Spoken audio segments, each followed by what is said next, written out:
Greetings, everyone, and welcome to another edition of Monster Party. Monster Party! Monster Party!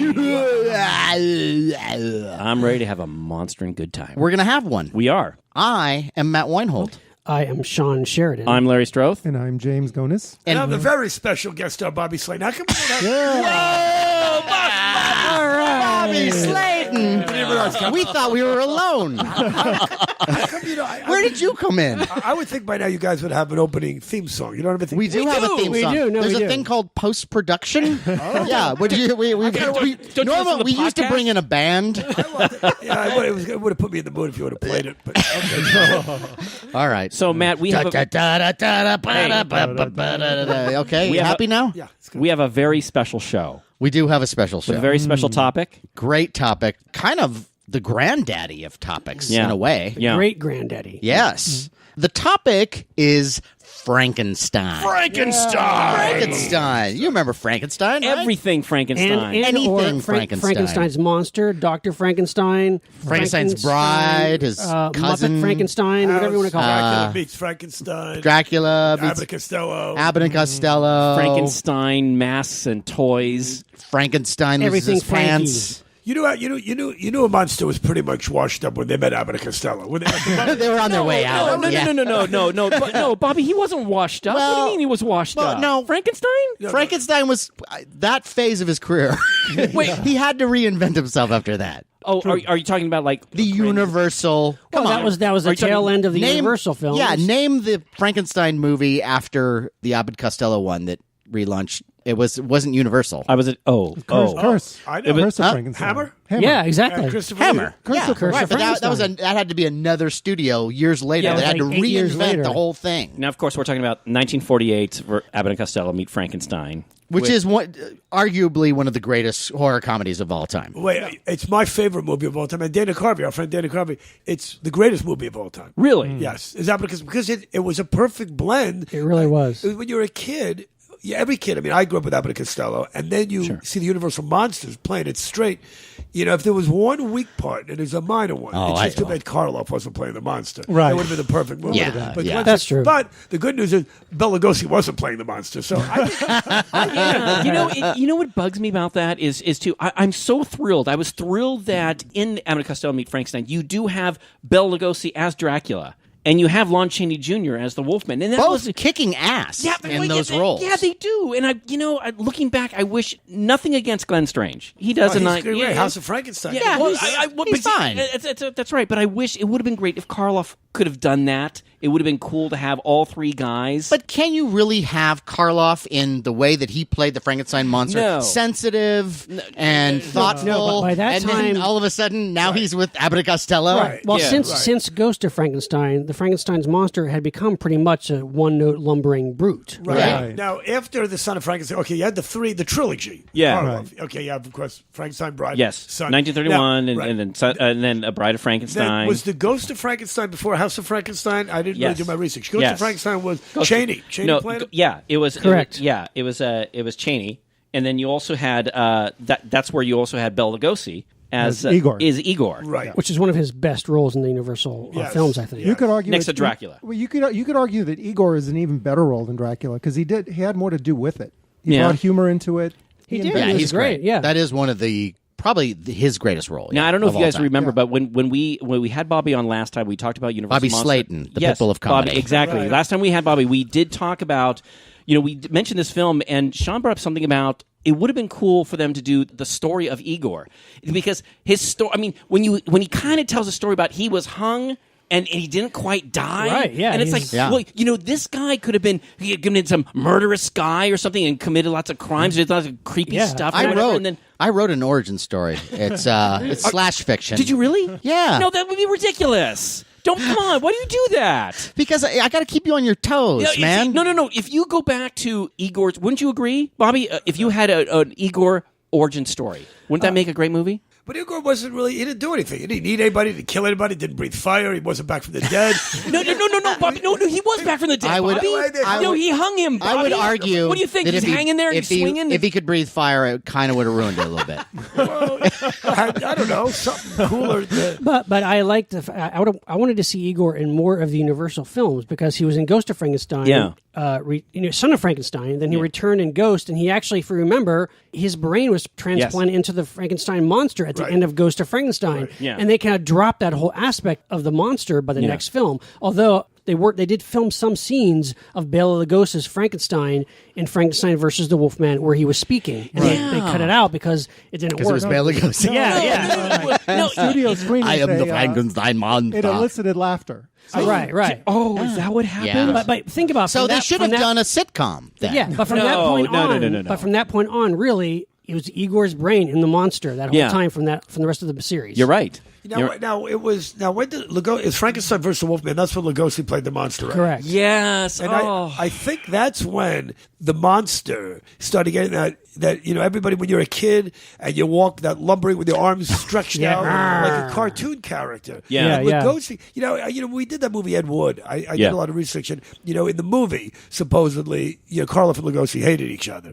But then if you talk to some of their family members, because Lugosi does the thing about Karloff, he can't smell my shit. He says, "Is that a horrible?" No, I heard that jealousy. I heard that was not true. I heard that too. I actually asked Forrest J. Ackerman when he was alive, and he said, the first thing about that film, it's a great film, Ed Wood, right? But they took a lot of creative license. Number one, Lugosi, he said he was such a proud man and a fine man. Right. He wouldn't curse. Right. Now, that was the first thing. Right. And the second thing is he may not have been a buddy of Karloff, but he didn't hate Karloff. The thing was, he always thought that, gosh, I passed up on Frankenstein. Right. But at the time, when he did Dracula, he was a sophisticated, elegant guy, and then the monster had no lines. Right. Bobby, why would he do that? Right. He felt it was a step down. So I get that. But I don't think he hated Karloff. And probably jealous because Karloff did so many films and always got billing over him because of the film. Well, and some jealousy. And Boris Karloff, there's no way that Bela Lugosi could have brought the sensitivity that Karloff did to that monster. He just didn't have those tools. Well, he did. That showed you. Like I said, when you watch Frankenstein versus the Wolfman, he had that face. He played him as a caricature. Yeah. So if he would have I wonder what would have happened if he would have done the original James Whale. If he would have done the original film, it would have been a horrible movie. I think it would have been a success because it was something so new. Right. Yeah. And it would have still been Whale's direction. That's true. It could have been That's just a different animal, There was a screen test, and it's lost. Wow. But there was a screen test of Lugosi and was that one that also got some laughter or something? No, I don't think it because he was forced to do that screen test, right? Well, it was for the original Frankenstein. Yeah. And I don't know that footage was ever screened, even for executives. I think it was just something that was done and then just almost from what I heard, though, he was like really pressured to do this. Wow. It is weird. Did not want to. Like, Bobby, what you said about how Lugosi must have felt a little envious with Karloff getting... Like, I don't know if it was like back then, like, Lugosi just didn't have the right publicists or agents because Karloff, especially when they were in movies together, Karloff almost always got top billing. That's why, the bigger name. Sometimes Lugosi wasn't even mentioned until the supporting player. And even though their roles were usually equal, it's just where Karloff always got treated really well in the credits of all his movies, and Lugosi always was like second fiddle. It's weird. Is it because of the foreign accent? Is the idea that because that was the one thing is like it works really well for Dracula, right? Yeah, but then if you're applying it to every role, it kind of doesn't fit always. Yeah, he kind of got typecast a little bit because of that accent because he couldn't play. Karloff, had the English accent, but he could play an American and he could play a lot. And he did play other stuff, but Lugosi. Once you heard that voice, you just go, oh, it's Dracula. It's always Lugosi, Well, maybe people were also more intrigued by Karloff at the time because of the presentation of the monster. It was a lot more, mysterious. Whereas with Lugosi, he's, okay, you're looking at Lugosi acting as Dracula. With Karloff, underneath all the makeup, you're like, oh, wow, who is And the Frankenstein monster from the very beginning has always been sympathetic. And so I think there's that element, too, that you're always kind of rooting for the monster, but Dracula is always the And, another thing is heavy. Is Dracula was always considered, at least to Lugosi, the sexy monster. Frankenstein's not a sexy monster. Dracula. Oh, come on. Are you serious? is? No. What tall and he's all stitched up. Stiff. He's made of dead body parts. No, Dracula's sexy. Tribal. It comes off tribal. Well, he's not sexy because if you look at the Bride of Frankenstein, here they bring a woman back to life and she still won't sleep with him. That's pretty much any broad if you think about it. Okay, and she's messed up too. You bring a woman, she should talk. You bring her back to life, and because she was not made from other parts, I think she was basically one whole broad. No. She had a little. Her head, I think, was and there's stitched on. There's a hand. There's a hand. Right, but then they show him digging up a whole body. Yeah, maybe not as many parts. Right. But here, maybe not as many parts. But they bring him. All I need is one part. You know what I'm saying, guys? Come on, have a good time. All right, come on. Not only did they bring her back to life, they let her live in a castle, and the broad still won't put out. That's amazing. She's seen two other guys, Colin Clive and Dr. Pretorius. Yeah. If you think about it, though, Colin Clive was a really good-looking guy, and I mean that's really. I mean that's her when she comes alive, and they go the Bride of Frankenstein. She would gravitate towards Dr. Frankenstein. Yeah, Dr. Frankenstein. There, you got to really do the hands. Bride. Yes, that's the Bride. Very nice. It's beautiful, but it is. You look at the poster for Bride of Frankenstein. It says the monster demands a mate, and technically, no, he never did. It was Pretorius who put the idea in his head. Right. Yeah. And then look what happens. You know, they show her the bride. She screams at him. He's like, oh, fuck this. I'm going to blow this whole thing up. Hasn't he already been through enough that he has to demand a mate? Well, can we also say, too, that when it comes to getting a girlfriend, it kind of takes a little longer than that? Like, give her a second to be alive for a few days? Yeah, but Matt, you need to understand, though, he's new. He's new to this whole thing. When he's created, I mean, he gets, a light is new to him and friends are new to him. He has a hard time dealing with people. Smoke and bread. So he doesn't know that, well, you need to bring flowers, you need to, kind of work up to it. But someone he needs a wingman. He needs someone to go, hey, dude, just give it a second. Well, it's kind of hard if you have Dr. Frankenstein as your wingman because he's a doctor. He hates you. No, he's all knowledgeable. He's a doctor. He's skilled with his hands. He's surrounded by nerds. No, he has no chance. No. Now, do you guys all agree that Bride of Frankenstein was hang on. I'm on the fence no matter about it's like The Godfather 2, where the sequel is actually better than the original. And I never really realized that till a lot of people mention that to me, that Bride of Frankenstein is actually a better movie. A better movie? It's different. Without a it's doubt. different in tone, though. It really is hands down, it's better. But it's also more a dark comedy in a lot of ways, which the first one was. The first one has almost no humor. Right. Which I like. I like that it's a serious story. It's horror. It's serious. But the second one has nuance has there a lot of humor. There is a moment that the one piece of humor that I don't like is I forget the lady's name. The lady who plays the maid who always goes she's screaming through Uma yes. O'Connor. I could have done without her. I don't mind Dr. Pretorius and the little people. Yeah, she's screaming when he comes out of the I love her. I love her. Do you really? And she's I love her and everything. I love she's in The Invisible She's Man. also Invisible Man, playing yes, the same character, right? Yes, but it's different. She's not quite the buffoon as she is in Bride of Frankenstein, I thought. True. I think she's kind of hot, too. There's an element of her that, there is something wrong with you. There is something wrong. Because it's so wrong, now it's right. Okay. Yeah. The only thing cackling wench. The only thing about the Bride of Frankenstein, it's great, but then I never liked as a kid when Dr. Pretorius has all the king and the little people in the jar. Yeah, that I never understood. That was more alchemy. It was more. What did that have to do with anything? Yeah, no, it's weird. Because I understand now what it meant, that the idea that he was able to create life in a different way. Yes, in a jar. But from a seed. I still didn't get it, because why do they think they're a king and a mermaid and why? Right. Yeah, and I don't think there was a mermaid. Yeah, there was a mermaid. There was a mermaid. Maybe. There's a queen. It was like a Attack of the Puppet People. Yeah, but because I kept going into their lives, like, how are you going to be fulfilled? Right. Why are you keeping the king away from the queen? Let him get to her. Did you wonder? Slash fiction. Did you wonder how? did you wonder how they made the little clothes? Is that what you were thinking? I don't know what I was thinking, but I wanted to have a dollhouse. How they made the little clothes? I mean, yeah, they made clothes but smaller. The other thing about Bride of Frankenstein is at the end when he goes, We Belong Dead. By the way, when my daughter was about 2 or 3 years old, I taught her that line. No, I'm serious. What we would do is, because she was so cute, I mean, a little pigtail, and every time we're at the airport, one of the car rental people, the American Airlines, the counter, would say, "God, you're so beautiful. What's your name?" And I go, "Do Frankenstein." She go, "We Belong Dead." Or she would do, "Okay, I'm King Kong, you're the lady," and I'd growl and she'd scream. Oh, that's awesome. We Belong Dead almost works anywhere. It's a good thing. That line. It's a good thing. It's a good thing you taught her that than something from The Exorcist. What's so interesting about that movie, almost as baffling as The Little People, is at the end of Bride of Frankenstein, where she's not going to have sex with him, and he's had a bad day. This guy, yeah, and he goes, "We belong dead." And he goes over to pull the switch to blow up the castle. Why would the castle have a switch to blow it up? I was just going to say, there's the lever. Don't pull the lever. Why was that built into the castle? No. I go along with that. I want to hear this. No. This I gotta hear. It's like anything has a kill switch, right? Why? I mean, no. Yeah. I have no kill switch here. No, my house has no kill switch. Yeah. Did Dr. Frankenstein build it, or you think it was Pretorius who installed that? If this is something that is you don't want to have fall into someone else's hands, so it's got to be so precious that you don't want people could come and take over avoid it. Foreclosure. You got to admit that's actually not a bad idea. James, no, James, listen. No, I'm with you on this. Okay, because that stuff.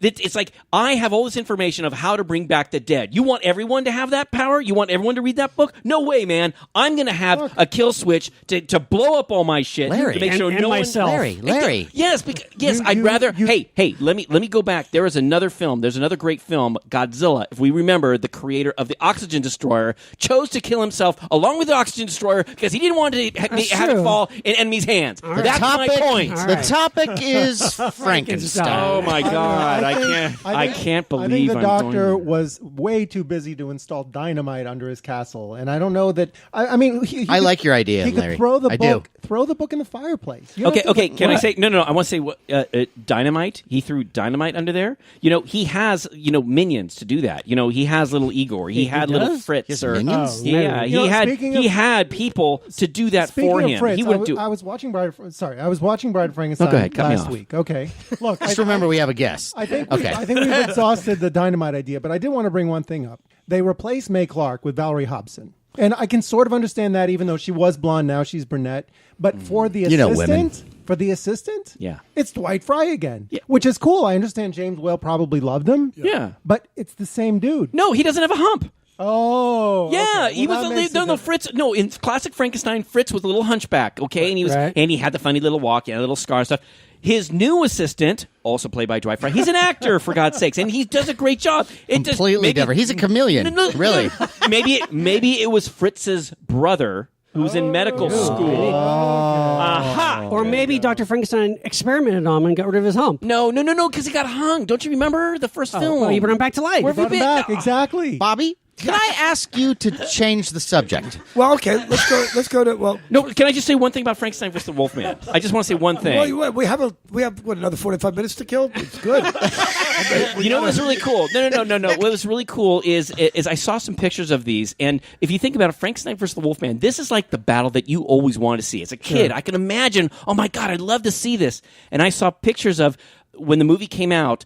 There was a mannequin company that was hired that actually created half bodies of Frankenstein and the Wolfman, and they were put up on in movie theaters, and they had like little eyes that lit up and stuff like that, and they were so incredibly cool. One recently came up on for sale on eBay. How much was it? $10,000. Wow! Did you buy it?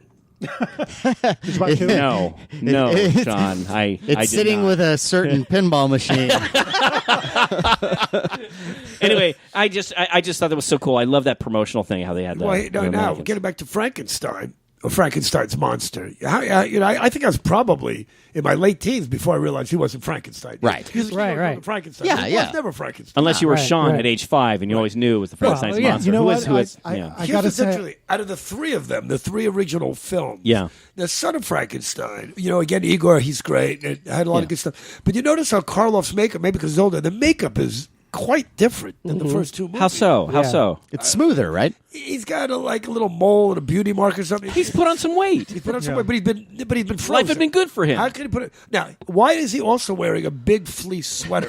Why does he have that's that a big weird look. sweater? That is because if you remember the Bride of Frankenstein, Yeah. he blew up the castle and then they find him again. I guess what he did was this time, it's the first time they burnt him to death. They find him in the bottom of the windmill. Okay, Right. That was the first Right. one. Then they were Bride of Frankenstein. They find him in the water. Now, I guess what happened was he was frozen, right? Right. Right. But so did somebody? It's going to be cold. You better get a sweater. What happened when he blows up the other? And he winds up.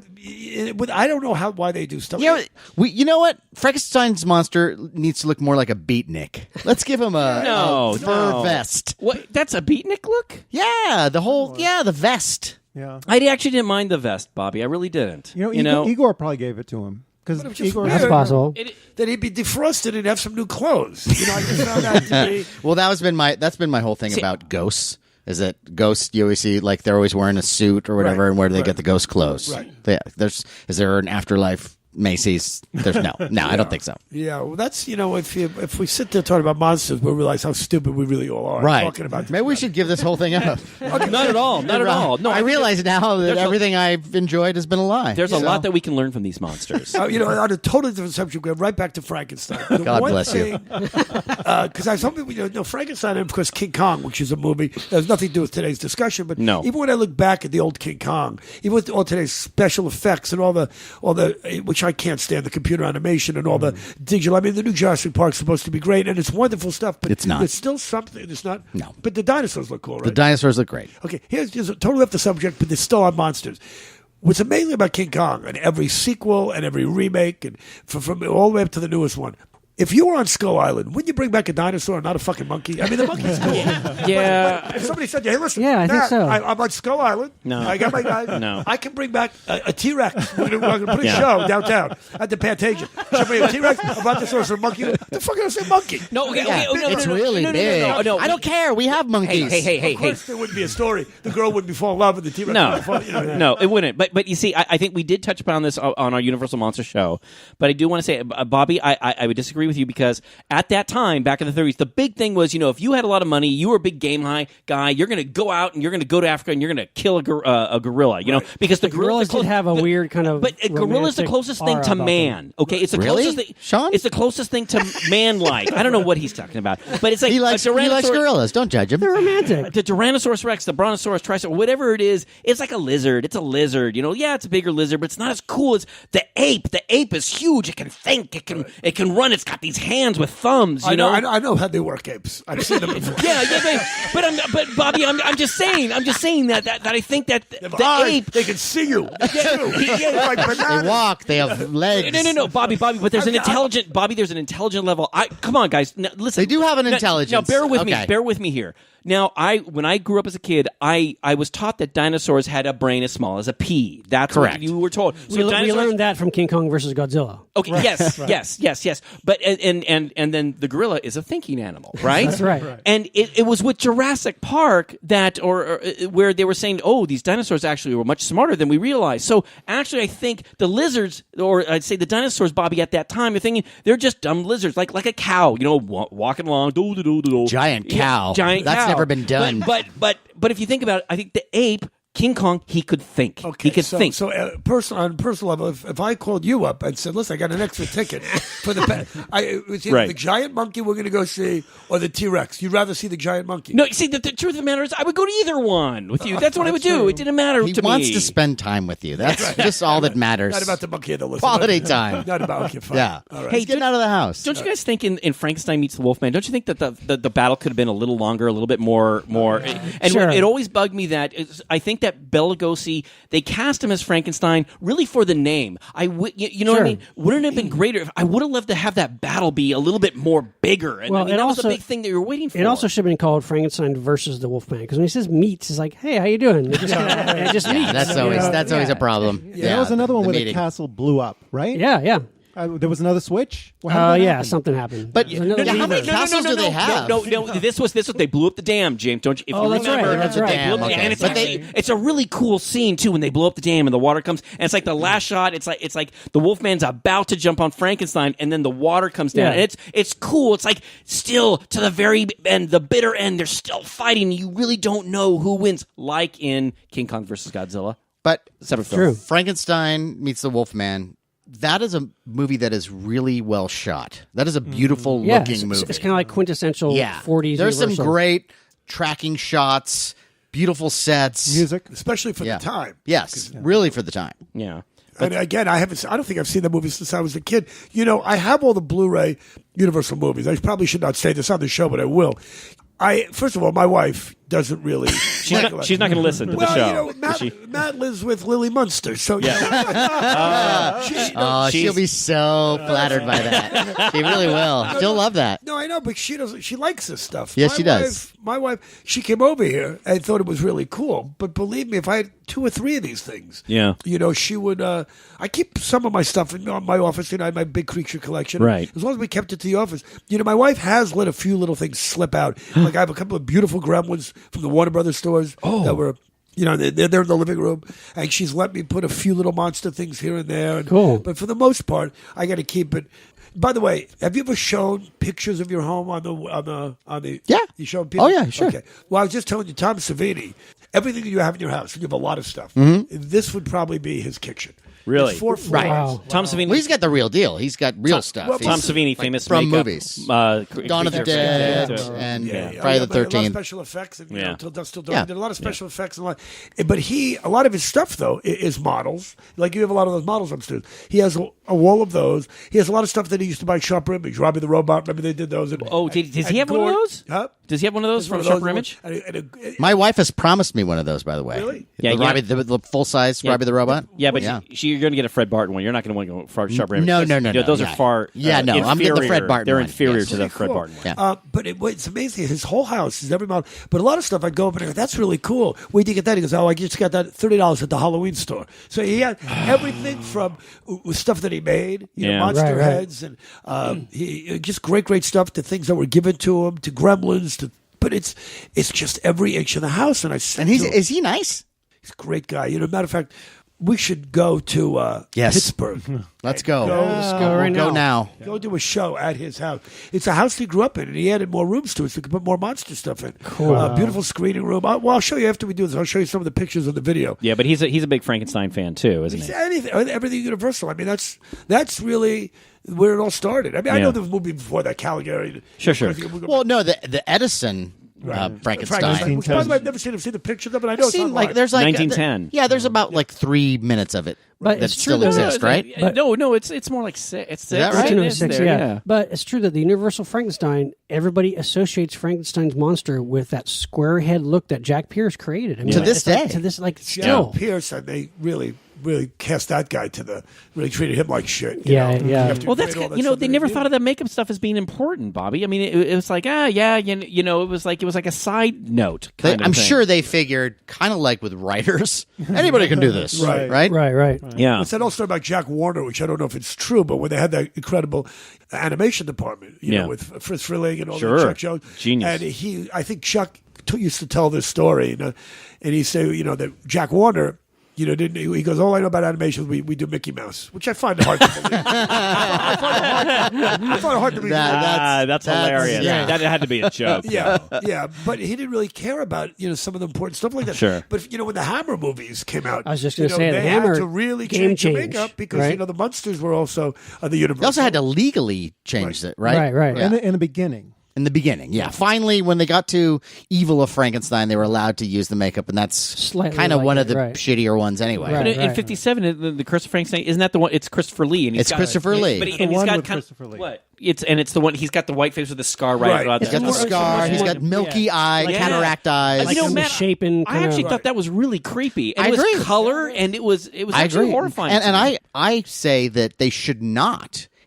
Hammer was going to sort of, reintroduce these characters, why have the same flat top Frankenstein that you had in the Universal years? Right. Recreate it, make it something your own, make it something that you can copyright. And they did for trademark. a lot of that. I mean, look at Frankenstein and the Monster from Hell. That's a completely different weird monster, a great monster, a great looking monster. David Prowse, like strange, kind of brute, kind of not a great movie, but not a bad one either. Yeah, actually, that was the last Frankenstein Hammer one, I think. Yeah, too. Sean, what was the date on that? That was like 74. Yeah, that was later. Hammer did the same thing with Dracula, because with Christopher Lee, how much more could he bring to it? Because he was just a guy. He wasn't he was just a dead guy. But I think the fangs were much more pronounced. He had the blood always dripping down. Yeah, the eyes, the red eyes. Yeah, don't you think he had more of a fierce look? Oh, yes. First of all, he was 6'5". He's much taller than Bela Lugosi was. He was much more fierce. But I haven't seen those films either since I was a kid. And when I was a kid, I didn't like them as much as Universal ones, but I really need to watch it again. You really should, because they're great movies. I know. But when he played Dracula, that was more of a monster. But when Lugosi played him, he was more of a lover. Remember, he would seduce the women. He would. And also, isn't it interesting with Bela Lugosi? You never see fangs. You never see blood. That's you never really see him bite the neck. And the funny thing is, you're always using your imagination for that. Right. When it came to Hammer, they're all, we're showing this. We're showing the fangs. We're showing him biting the neck. We're showing Dr. Frankenstein with the body parts. Absolutely. And that's great. And that's what you had to do. But you had to. Right. But the 50s, you had all those movies. Yeah. The William Castle movies, or the monster movies, and you had so much blood and aliens, and you had to, flying saucers, and you had to do something, bring it to the next level.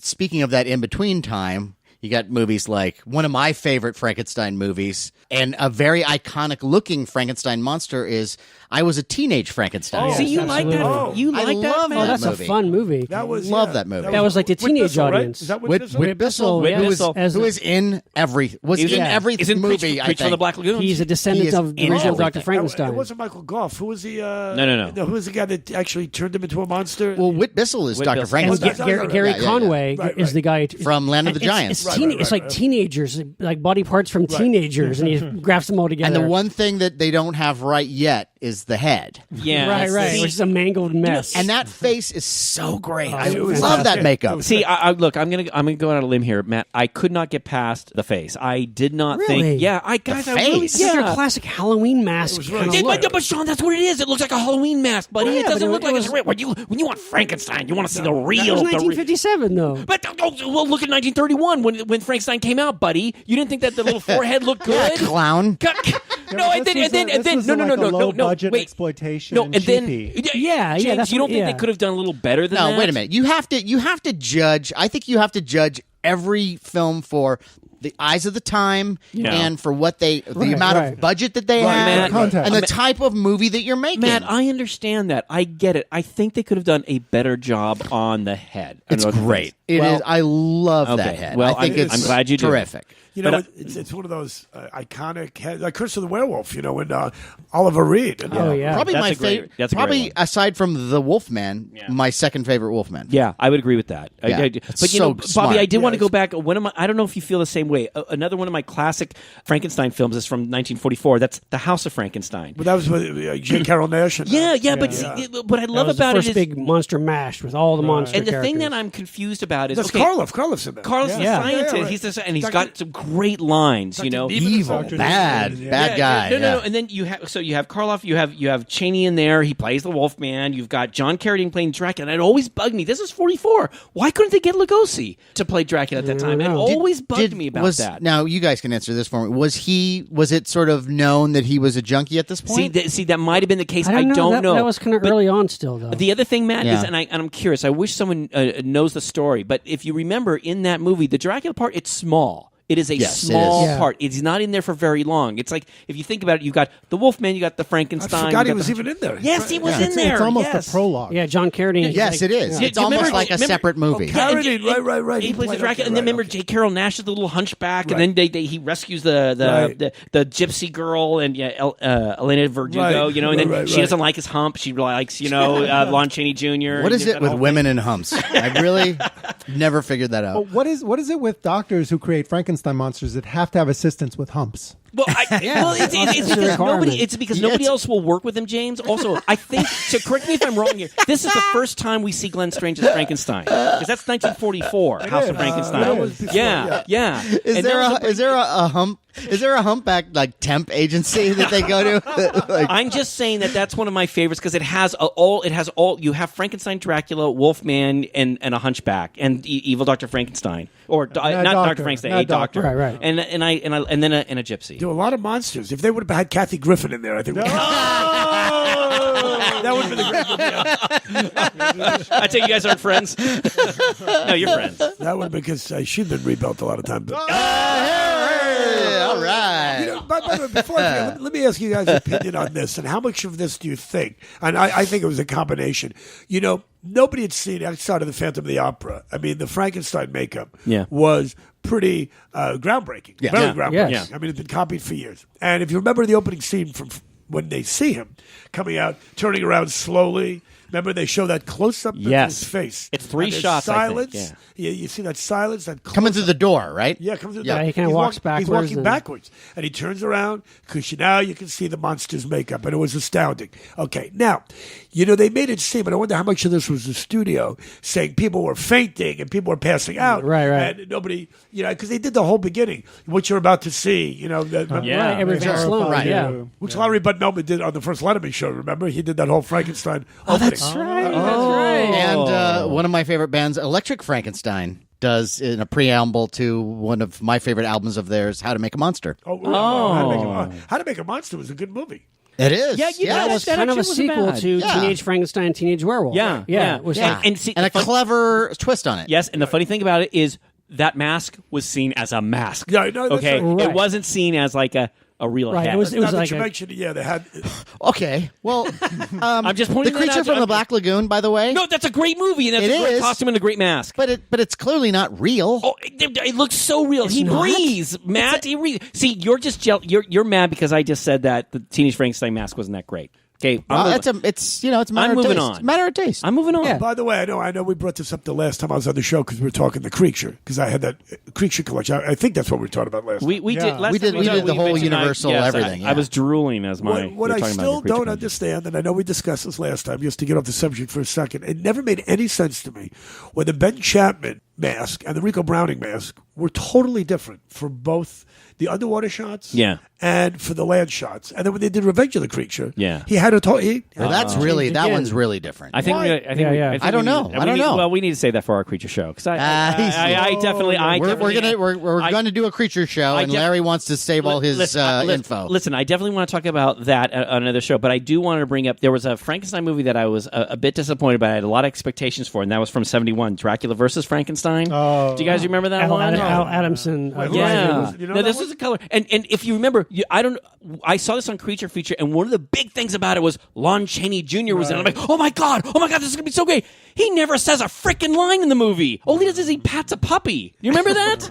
He's like It's pretty frightening, He's like though. the big village idiot. Well, he was, but I mean, don't you think? Well, That was it was a shoddy drive-in exploitation movie by Al Adamson. Yeah. Who specialized in those Yeah. movies, but it has its own drive-in charm to it. I mean, the Frankenstein Charm? monster. The Frankenstein Really? monster is pathetic looking. It looks He like a is. prune-faced kind of lumbering. It looks pretty bad. But yeah, I mean, look, Dracula's like, Yeah. now, And now, what's the guy's beatnik. what's the guy's name? Xandor Vorkov. Yeah. That was his real name. Yeah, yeah. Right? No, it's J. Carroll Nash is in it actually as Dr. Frankenstein. Yes, but he's in the wheelchair. Yeah, he's yeah. disheveled. He has he's dentures. crippled. Didn't Yeah. Forey Ackerman have something to do with Yeah, it? he has small a part in it. cameo. It was Yeah. a cameo because You know, they another- allowed him. Another pretty bad movie, although as a kid, it kind of scared me. Karloff's probably last appearance of, remember Frankenstein 1970. Right. I like that movie though. That's a hilarious odd. movie though. It's really weird. It's funny. It was an odd movie because what happened was you see this, and it just scared the hell out of me as a kid because they show it later on at Schiller Theater. This young girl with the monster makeup. It opens up with this young girl. She had nothing to do with the rest of the film because then I guess there was a car accident victim, and Karloff killed his assistant remember Shooter? Come here, Shooter. And he kills his, he had that lip, and he kills his assistant, puts the brain in the, but it was kind of weird. It was that old lady kind of, it's a strange movie, but it is kind of fascinating. Like, it's one of those movies that I wouldn't say you have to see this. No. But when I watch it, I am kind of mesmerized by it. And actually, that movie, because it was, I think, 1958, that was bringing the Frankenstein into the atomic age. Yeah. Because one thing about that movie that's really cool is the lab set is really cool. It's not your typical arc of electricity, machinery. It's like he's got like a nuclear reactor in there, and he's like building with like atomic age technology. It's kind of cool. Frankenstein, 1970. Yeah. At Schiller Theater when I was a kid, because growing up in New York, I think I probably saw the movie when I was 8 or 9. So that was about 1964, and I'm thinking 1970. Wow, I wonder if that's going to be. What is that going to be like? Exactly. Right. Because when you're 8 years old, 1970. Well, I remember Escape from New York, 1999. No, what? We're never going to get that far. Right. It's funny. A lot of these films that we're talking about, like Teenage Frankenstein or Dracula vs. Frankenstein, they're kind of schlocky and stuff. But then it's not until like 1973 when there's a lot of money spent on a Frankenstein story. I was going to say, but hold on though. Okay. Before we skip to the 70s, though, the 60s were some weird, wacky times for Frankenstein movies. It's true, because we can't forget a giant Frankenstein. Go ahead. Frankenstein Conquers the World. Yes. Which was a Toho film. Was basically a Frankenstein character in the Godzilla universe. Yeah, you've seen that, right? Yeah, well, I'm trying to remember now. It's really entertaining. It is really cool, and it's actually a lot of fun. I'm not sure if I saw it. It was a. They make this Frankenstein monster, and he grows giant, of course, because he has to fight. From a heart. From the heart of Dr. Frankenstein? Well, Dr. Frankenstein is experimenting with, I think, the original heart of the Frankenstein monster. The Frankenstein monster. And then like the A-bomb falls on Japan. Of course. And somehow that heart turns into a whole spoiler alert. guy. Yeah, God forbid the Japanese would have an 8-foot tall Frankenstein. No, he's got to be 100 feet tall. Right. Right, and he fights Baragon, a Godzilla-like monster. Yeah, it's crazy. And I love Baragon. Yeah, no, it's just interesting that you took that Frankenstein concept and put it in that kind of movie. But that is a really great idea, though. Of like, okay, we've done Frankenstein this, and then Son of Frankenstein, Bride, and like. Giant Frankenstein, of course. Right. The idea was right in front of us the entire time. Well, it's got a great opening where Dr. Frankenstein. Watch that. It's a lot of fun. And then a lot of people don't realize this, but War of the Gargantuas, which is one of our favorite, I think mutually, one of our favorite giant monster Toho movies, is really a direct sequel because those Gargantuas are like new Frankenstein monsters. Right. I hate to say this because it's sacrilegious, but I'm not a fan of most of that Japanese stuff. I mean, Godzilla's a kid. When they stuck Raymond Burr in there, I liked it. You're one of the few people that go, know what, I loved the Raymond Burr parts. Okay. You know what? Okay, Bobby, you are now dead to me. You're 7 years old. I like to see what's going on. American kind of translate. I really thought it was part of the movie. That was somehow 7 or 8. But then Mothra, just I don't know. You didn't like that? It was like giant monsters destroying these giant buildings and stuff. You didn't like that? I just didn't think they were done that well. The Japanese people who were coming up with these great cars and stealing our technology and making watches, and they copied the Germans. They copied everything. And then Sony, and they can't even make a fucking monster look real. But they can make a building look real. Like that was the thing. Is I always enjoyed all the destruction. Yeah, I'm a huge fan of that stuff. I'm a huge fan of like many things Japan like and. But it is funny though. Yeah. It is funny that you will find fault with I was a teenage Frankenstein, and then go like, well, Baragon, that's fine. I don't see. I don't see anything. I don't see the. I know. There. Yeah, I know. That's the dichotomy. Okay, can I go back to my 70s thing? No, I'm sorry. Am I ready? No, it's okay. You can interrupt me anytime. That's okay. In 1973. Well, then there's Dark Shadows. No. That is nothing. No, in 73 there was this really big made-for-television Frankenstein movie, and it was like you had to watch it over 2. It was a huge event. There's a huge thing in the TV guide about it, and that was Frankenstein: The True Story. You've seen this, right? This is a TV movie, and it has James Mason, from Journey to the Center of the Earth. Leonard Whiting, who at the time, it was a big deal at the time. It was huge, Bobby. It was huge. Michael Sarrazin, who was the monster. And what was so weird to me, it's Frankenstein: The True Story. I'm like, oh my gosh, it's the true story.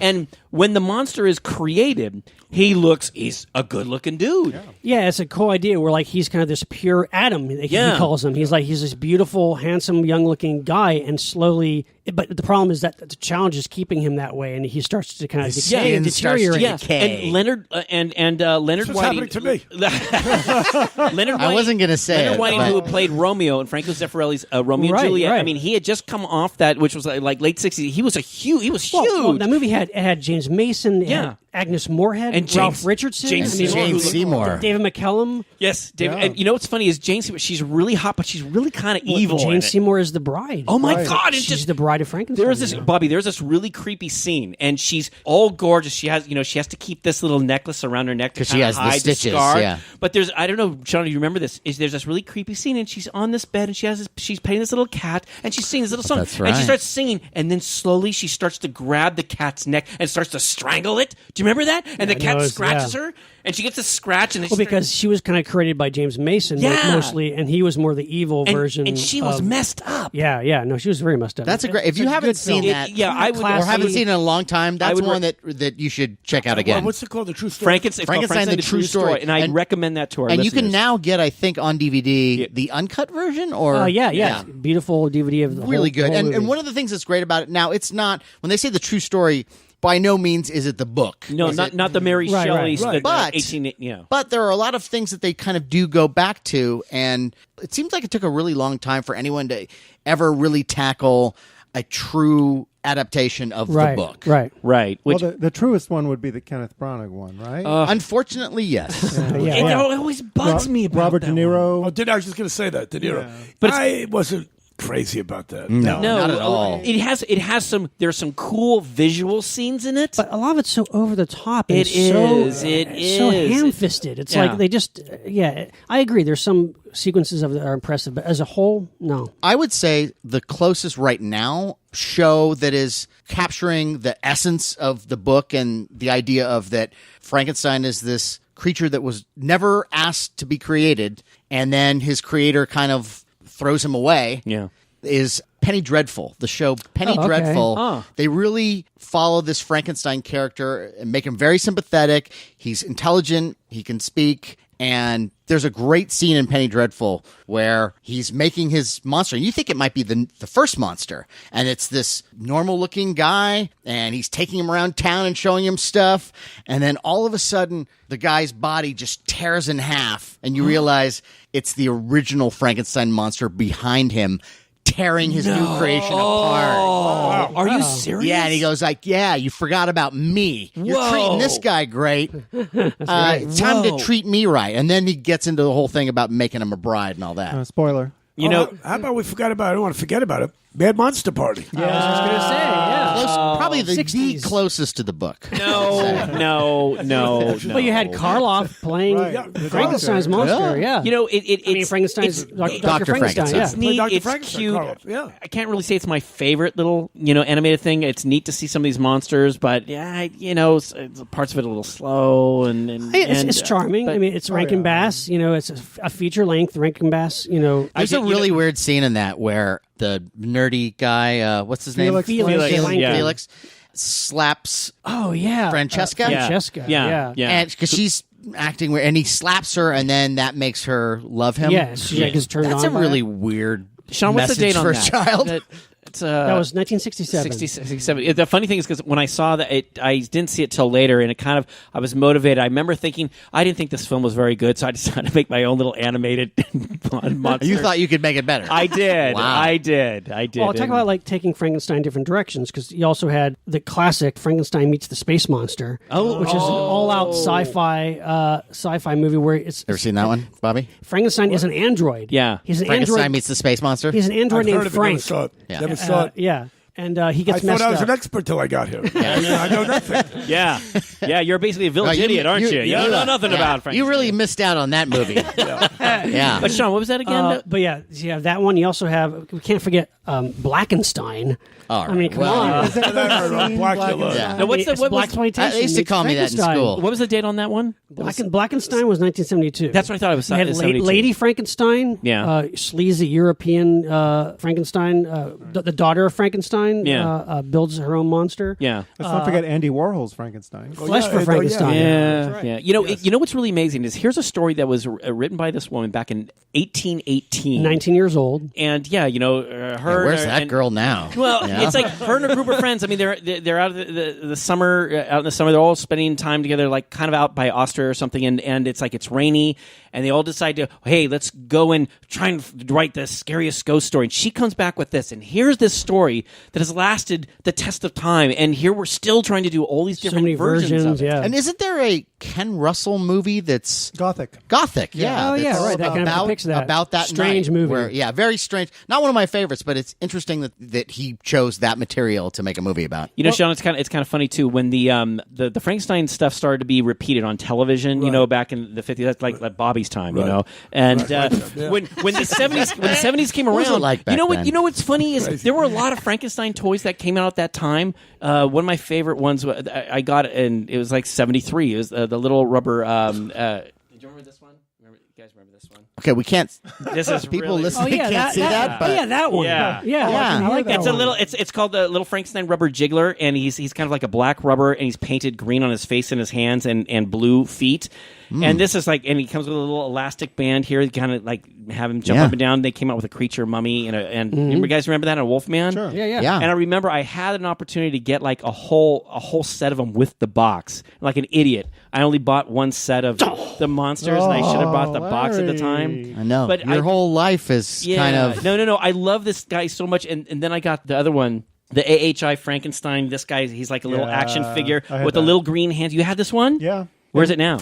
It's missing an arm and a leg, I think. Mine is in perfect shape. Of course. yeah. And I was so thrilled to have him. This is great radio, by the way. I'm just saying. Let's describe things in the room. No, what I did is like my older brother. I have a table that's flat my older brother with legs. If you would just shut up, I could finish. Just shut your face for a second. I had my brother had a Triceratops that he painted, and I took it outside along with my Frankenstein. And with my first camera, I just started to take pictures of them outside in the backyard to try and make it look like it was Frankenstein fighting a Triceratops. Wow, where's that movie? Yeah. Well, I'm working on it, Sean. Okay, all right. Let me ask you guys something though about how Frankenstein. He's a living dead in a way. He's his corpse reanimated.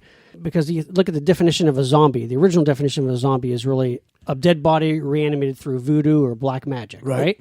So Frankenstein, in a way, is the science side of that, right? Because you're taking. Is he the first zombie?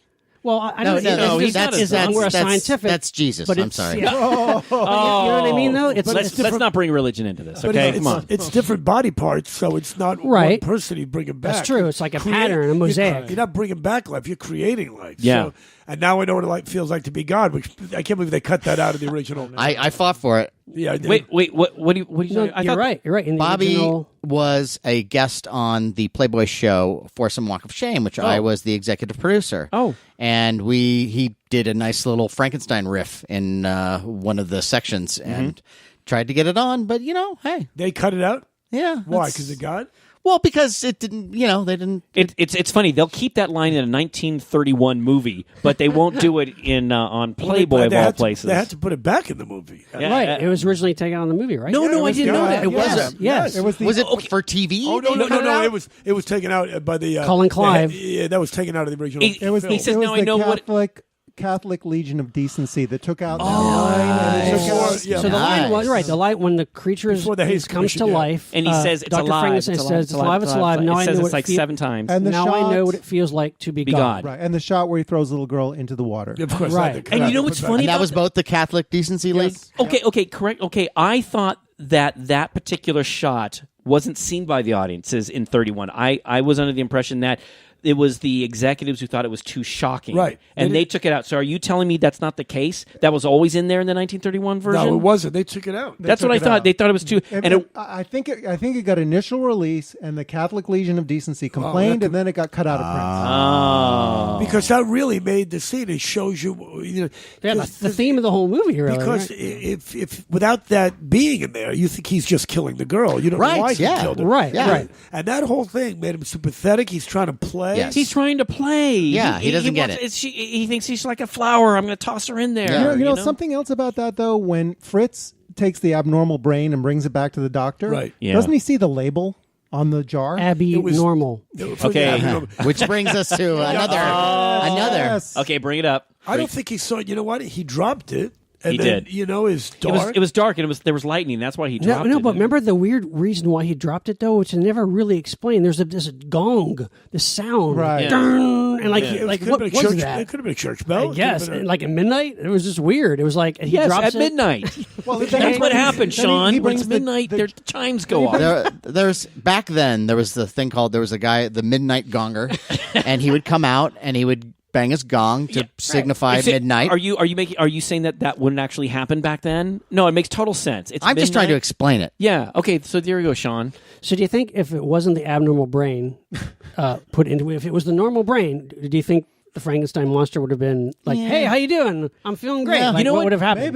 Maybe I don't think so. I don't. No. I don't think quite like that, Sean. Not, "Hey, how you doing?" But I think it would have been more inquisitive. I think it would have been more sharper. I think it would have been. Yeah, I do think. If you think about it, if that abnormal brain never entered the picture, we could have had a completely different story. Because you look at later Frankenstein movies and they say, "Oh, they put the brain of a killer or whatever in the monster," but Because what does that mean then? yeah, but like, You know? but Karloff's character, Karloff's creature, was always the innocent child. He was like trying to kind of figure out his surroundings in the world. Yeah. The abnormal brain was not like an evil, malicious brain. It said abnormal. Well, wasn't it? I mean, Just a slow brain? Is that the idea? Yeah, I'm right. I mean, I don't know. When Edward Van Sloan was working on him, and the first thing he does when he wakes up is strangle him. That's right. I mean, he's pretty mean. Yeah. And also, when granted, Fritz is torturing him with the fire, but when he turns on Fritz, he hangs the dude. yeah, so that's true. But if a baby had the strength of the Hulk, Right. would you want to be around that? oh my No. God, can you imagine Baby Hulk? Yeah. Hey, there's a movie. Yeah. At some point, Frankenstein's dad does a toast in the first movie. And he goes, "Here's to a son to the House of Frankenstein." Yes. I was like, that's two sequels, Son of House of Frankenstein. And then right after that, he goes, "And here's to Young Frankenstein." It's like, wow, that was actually a parody from 1974. I think It's that's like, what a coincidence. I don't know. It seems like a like I'm looking at it now. I'm thinking Gene Wilder must have been a big fan of those movies to come up with the script, and he must have seen that and entitled it "Young." It's the whole, his baby. It's the whole shared universe. Like it's like the Marvel Avengers movies. They're all so of connected. course- I like to think so. So, of course, we are now talking about Young Frankenstein. Directed by this guy, Mel Brooks. Bracken, Very famous. yeah. Very famous. A wonderful love letter, I think, to me, to the Oh, great. Universal And films. they had the original set. Yeah. Fantastic, yeah. They had for years. I don't know if it's still there. That No, little it's store. not. All that It's equipment, gone. right? It's gone. On It's Main gone. Street. Sold. Kenneth Gone. Strickfaden. Yeah, it's gone. Sorry. They did sell it, huh? So is it gone? It's gone. I would have bought it, because I went in there once to ask. I don't think it was for sale. No. I don't know what I would have done with it because there was a prop shop. Yeah. You know what I'm talking about? I know exactly what Oh, you're talking man. about. And I went to Universal Studios. This is back in the 70s, and all the stuff was there. can It you was imagine? basically used. I mean, it's like, look, these are the prop pieces, and they would turn one on, and one would go, and they're kind of dangerous and stuff. So, but it's like it's sitting there. And, they've got these new exhibits that want to come in. To them, it's like, oh God, it's old. We got to get rid of this. But my understanding was it sold at an auction, and it was bits and pieces. It was all chopped. Yeah, and so you could have bought one of those electrodes. Bobby, was expensive. These are like $5-10 a piece. I mean, You kind of want the whole setup. Yeah, but it the wouldn't have entire been cool lab. just to have one little electrode from classic Frankenstein that was used in. No, that would be the greast thing ever. But no. it'd just be nice to have that set. See, your wife would let you have that, even though She would. Yeah. My wife, I'd love to have that in my house and maybe try to bring her vagina back to life. But I don't think it won't work. It's not real, but we can pretend. It's alive. It's like no, I guess not. Guess not. No. Bobby, don't you think? I mean, you could have had a space and you said, "Look, I'm working on some scientific experiments. Honey, this could bring us money down the road or something like that." That wouldn't work. Huh? Yeah, this is a newfangled vibrator. But all these great tools, all these great special effects pieces were used in Young Frankenstein, and which is absolutely. Sean, when it came out, I was a little angry. I was upset. I felt like, they're making fun of Frankenstein I love and cherish so dearly. And I did not, Sean, I refused to see it. You didn't like the Wow. Munsters for that same No, reason. I didn't. I Really? hated the Munsters. It wasn't until years later, Sean, I actually then decided you I'm going to appreciate- try it. And then, yes, it was funny. And yeah, I did think it was indeed a love letter. now, This was done with Larry, care. I don't mean to offend you, but there are times when you can be a tad literal. As a kid, you didn't like the Groovy Ghoulies either. No. Oh God, don't even get me started about Groovy. No. Frankenberry. Hey, listen. Frankenberry. Again, I hate it. It wasn't until I got into the '90s when they started to bring the cereal back, and Sean's all, "Hey, Larry, look, they're bringing the cereal back." But who created Frankenberry? Dr. Frankenberry in the General Mills. Look. Did they bring? Wait a minute. Did they bring a dead berry back to life? Look, you guys are jumping all over the place. No, I just want to tell you, on Famous Monsters magazine. No, Bobby, listen. On Famous Monsters magazine, on the back cover, there was an advertisement of young Frankenstein. It had a little zipper on his neck, and just what I read, it was, to me as a kid back in what was the date? 74. In 74, Bobby, I was serious about my Frankenstein monster, and my feeling was they're making fun of it. I didn't see it. I didn't know. I refused. But then later you realized it. I did. Right. It was like, I don't know, like I was 15, 9 and I was in heaven. I love that movie. Did you like Groovy Ghoulies? You know the. No, just because it wasn't all that entertaining. Let's get back to Frankenstein. You know the most frustrating. Yeah. Are we almost done? Yes, we're almost done. Jesus Christ. Aren't you having a good time? God, we just reached the hour mark. We just hit it? Yeah, we just hit it. It seems longer. Is that what you're saying? I love being here, and I love your imaginary listeners. But the most frustrating appearance of the Frankenstein monster ever. And it was great. But it was in that Route 66 TV show. Oh, yeah. 20 seconds. Yeah. And you call up, he's like 75, 80, and you see, I get Cheney, and you see, well, Peter Lorre. Right. It was Cheney as a Wolfman, Frankenstein's monster. Peter Lorre didn't really fit in. Right. Lugosi was gone by then, obviously. Yeah, he was. Yeah, but, it was just so great to see those guys. It's 78 years old. That was a famous Route 66 episode. One more time, just for a couple of seconds. Yeah. Well, Bobby, let me ask you though. Like, they're still making. I make it fast because he's got to go.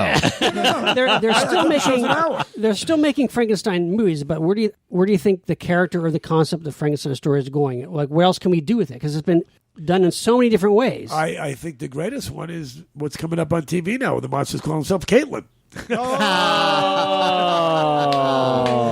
Comedy ripped from the front page. A modern day Frankenstein story right there. Bobby. Maybe on that note. No. I just want to ask. No, just really quickly. No. I'm trying to end the show in a big bang, and then you have to talk. I don't know how many times I've said that. I just want to know. Do you have any Frankenstein stuff at your house? No, I don't. I have. Good night, everybody. No, I had my. You're all creature. I had my creature collection, and then I just have a few pieces left. I basically got rid of it all. I didn't want it around anymore. And, I sold it. I bought a beautiful set of drums, and I fixed my roof. Are they Frankenstein drums? New vagina for the wife. There you go. Let's review all my witticisms we had on the show tonight. It was really good. Well, it's been a thrill having you. It has been a thrill. Thanks for coming back, yeah. Bobby. We got to waste your time again in the future. No. I just told my wife to go home and make dinner. All right, that's fine. It's already over. We're going to end it right now. How about that? Pretty exciting. But before we do, let's do a quick shout out to ourselves. Please follow us on Twitter at Monster Party HQ. Find us on Facebook and YouTube at Monster Party TV. And if you're listening to us on iTunes, please take a moment and write a review. We would love that. And if you have an extra 30 seconds, Bobby, is there anything you'd like to plug, maybe? Well, I think your imaginary fans would, maybe, I don't know. I don't know. The Pitbull of Comedy. I got to just change it to Bobby Slayton. I don't know why I have that on Twitter. Nobody, I'm the only guy that more I tweet, the less I lose people. I wonder why that is. That's so amazing. Have you thought about changing your act, perhaps? Yeah. I'm trying to be the first guy to have negative following on Twitter. Like minus 10,000 followers. I'm working on it. It's not easy. Well, anyway, follow Bobby Slayton because he's doing stuff. All right? Oh, yeah. That's all we ask. On that note, I am Matt Weinhold. I am Shawn Sheridan. I'm Larry Strothe. And I'm James Gonis. I know, especially against Bobby Slayton. We all belong dead. Keep America strong. Watch Frankenstein anything.